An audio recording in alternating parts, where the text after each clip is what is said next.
Hi, I have a HP keyboard here that has just stopped working uh, for no good reason.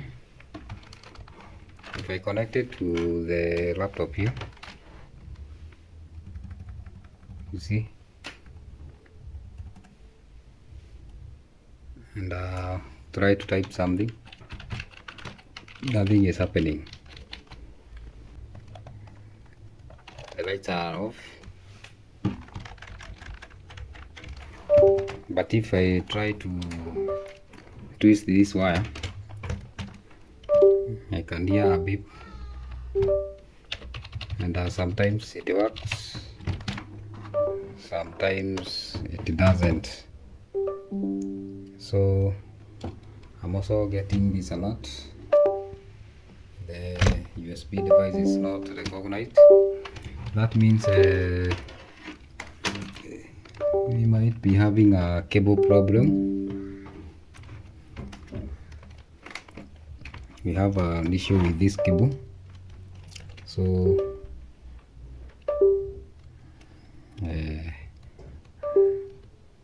let's go ahead and repair this issue.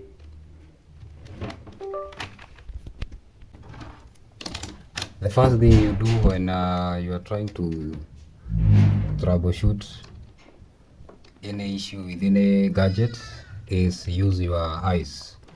The visual inspection part is the most important one, and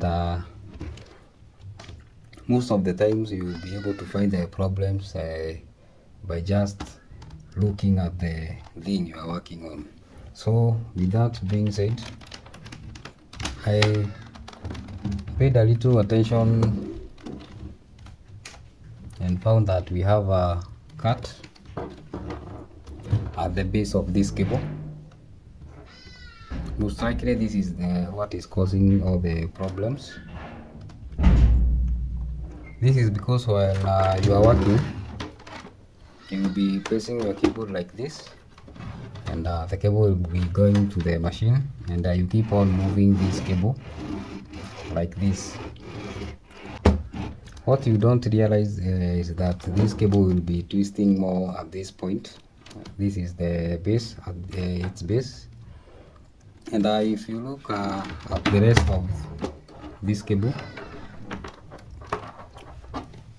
the weakest point happens to be at this point where the cable comes into contact with the casing of the keyboard.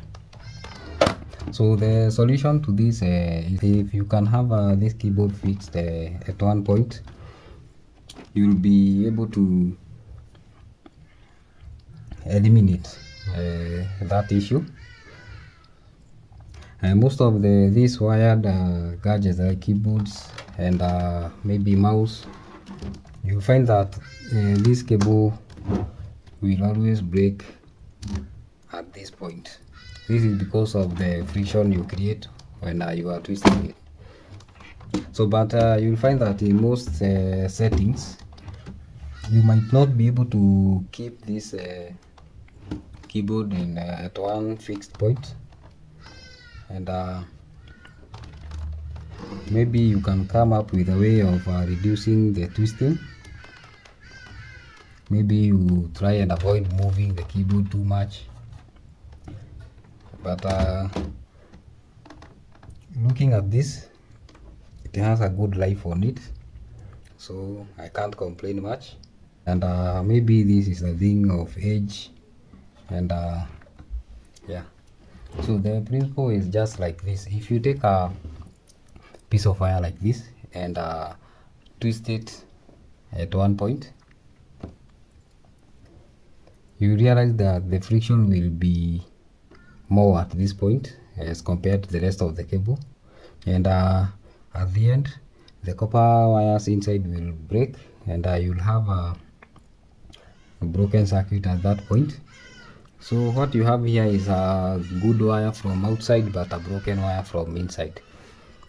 So let's go ahead and open up this keyboard. and maybe try to fix it.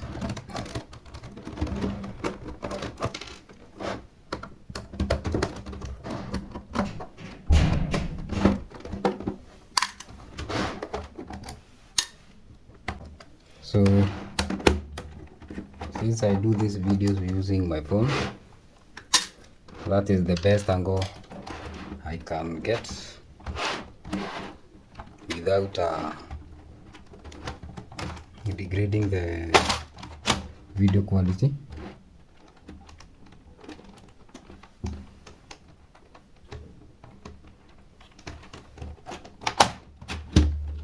So this is how it looks from inside.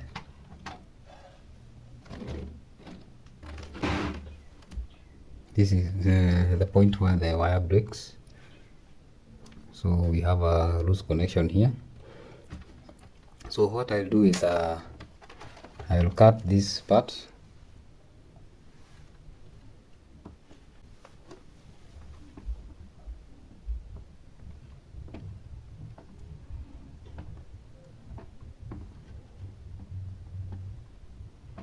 So I'll cut this part.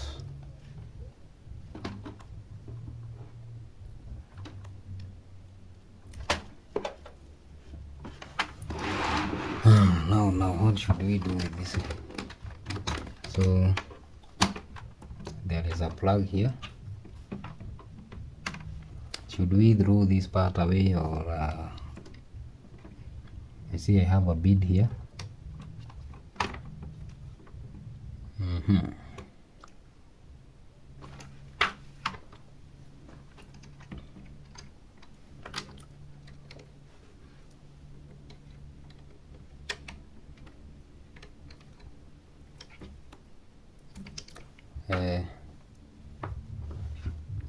Yeah, this rubber is used to hold the wire in place like this.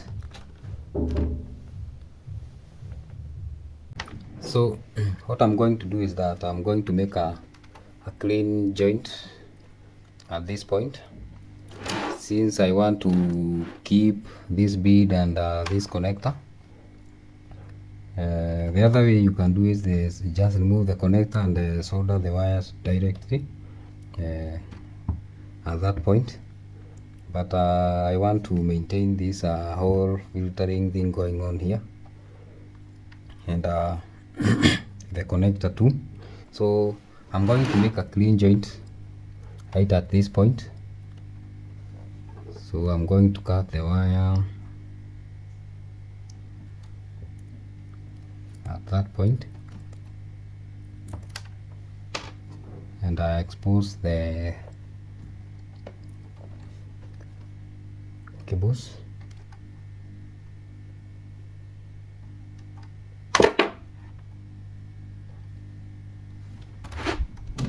So we have 5 cables. The fifth one is the ground. So the red one is 5 volts positive, the black one is negative, the green wire is data negative, the white one is data positive. So and this exposed one is the ground. So before we go ahead, I need this wire to go through this thing. So what I'm going to do is I'm going to heat up this and try to remove these wires. So can hold it using my nail cutter.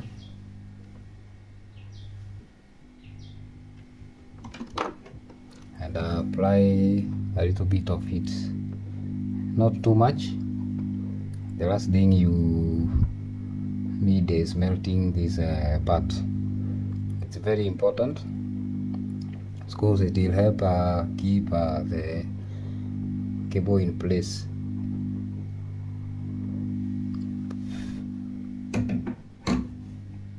So they almost melted.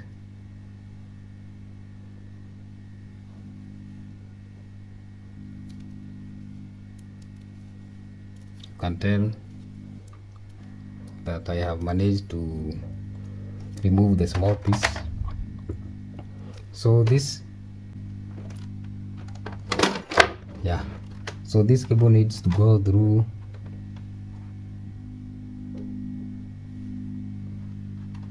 this part like that. Now I'm going to expose more wires.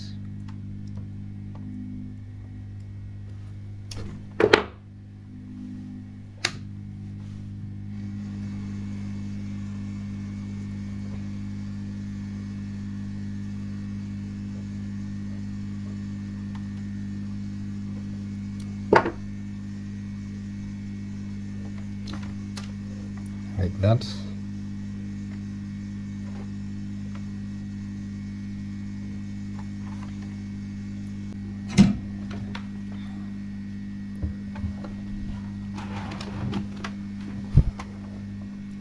Now we go ahead and make the joints.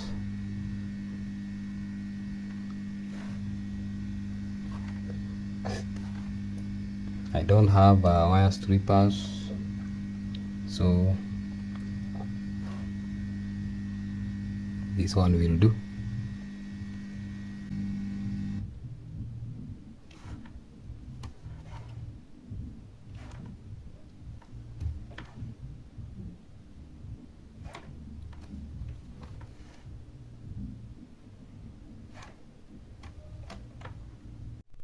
So so now it's time to add solder. While you are soldering, make sure you protect this part. This is your keyboard right here, and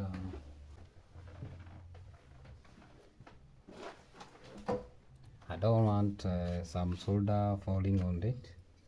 It might ruin it. So the easiest way I find of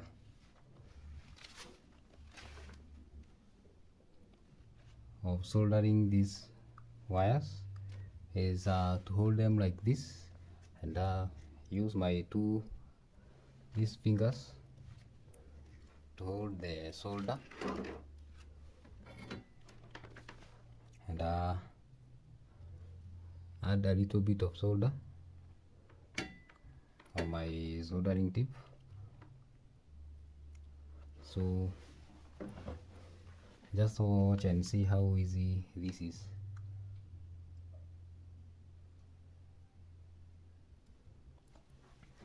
Just make sure you have enough.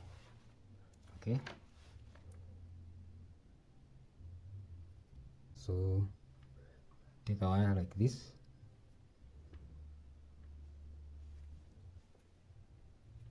make sure the ends are twisted well, hold it like this, hold your solder using your thumb and your index finger, and watch how easy I go on soldering. Very easy. Don't use more than enough.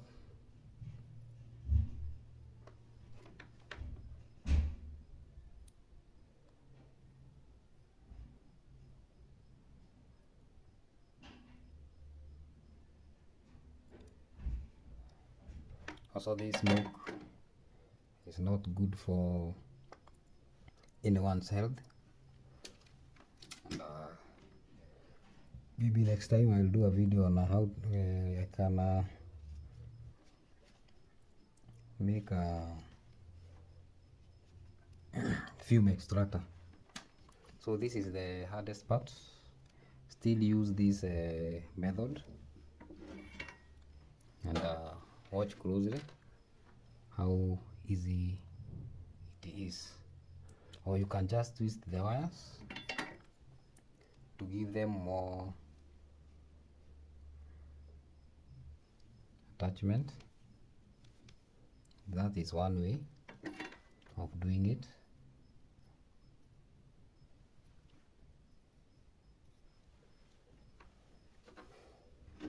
You can add a little bit of solder to your soldering tip, so just to make sure you have a good fusion.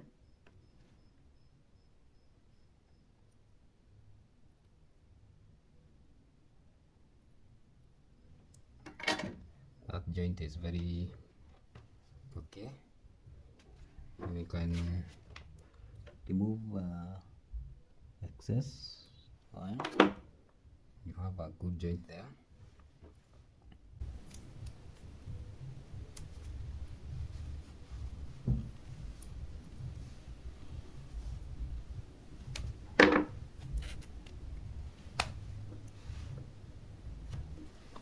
And I use your insulating tape to insulate this joint. The last thing you want is wires shorting inside your keyboard.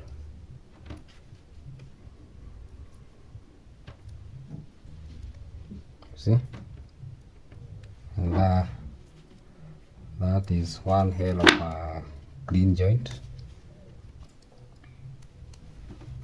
The other way you can do it is still holding this wire like this, using your middle and ring finger, and if you need it to be more straight, and bring the other wire this close and then do the joint. So you solder. See, that joint is going nowhere. Very clean joint, very clean joint, so you can tell. So still insulate.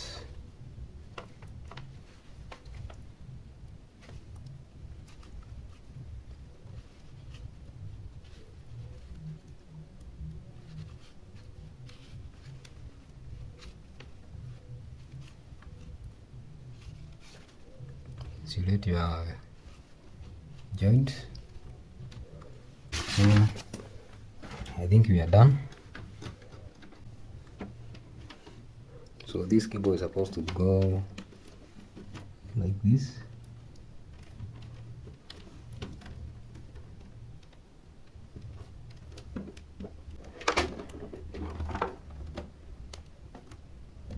That is how it's supposed to go.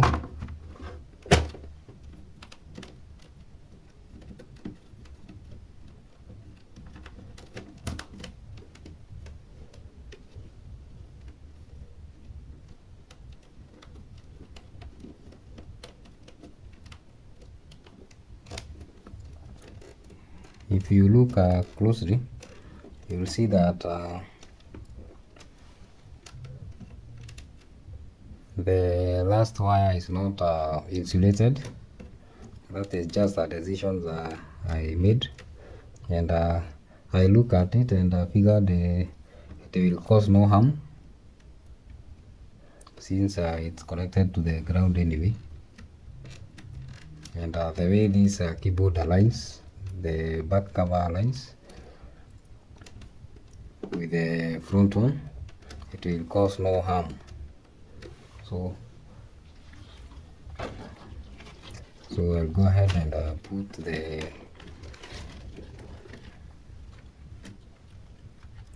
thing work. Make sure I align it.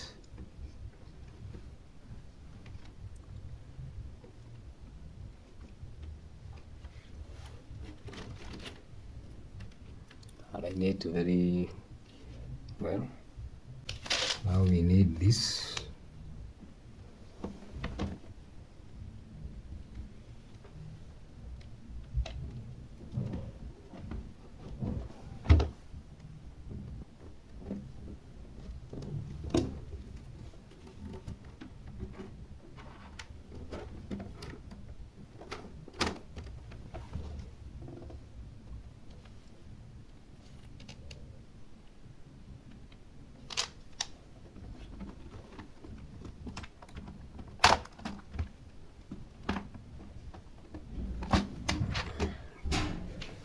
Something seem to be off. This one is supposed to be the other way around. Oh yeah, like that. So just going to align these wires in a way that they lie flat.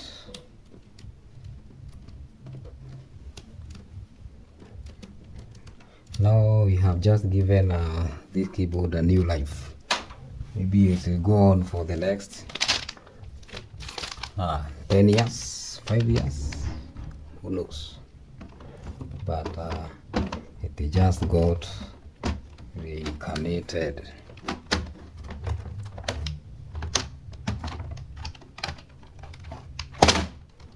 So I think everything aligns properly. And, let's check how the keys travel. I'm satisfied. Nothing is on the way. So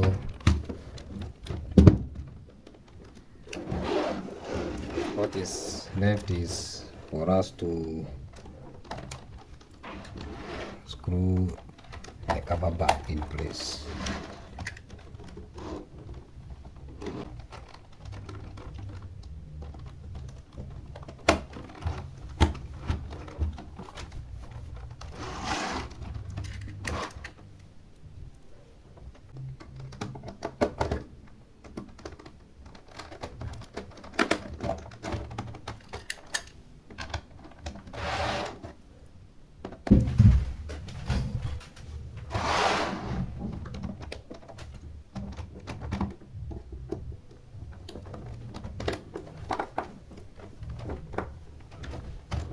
So we are done.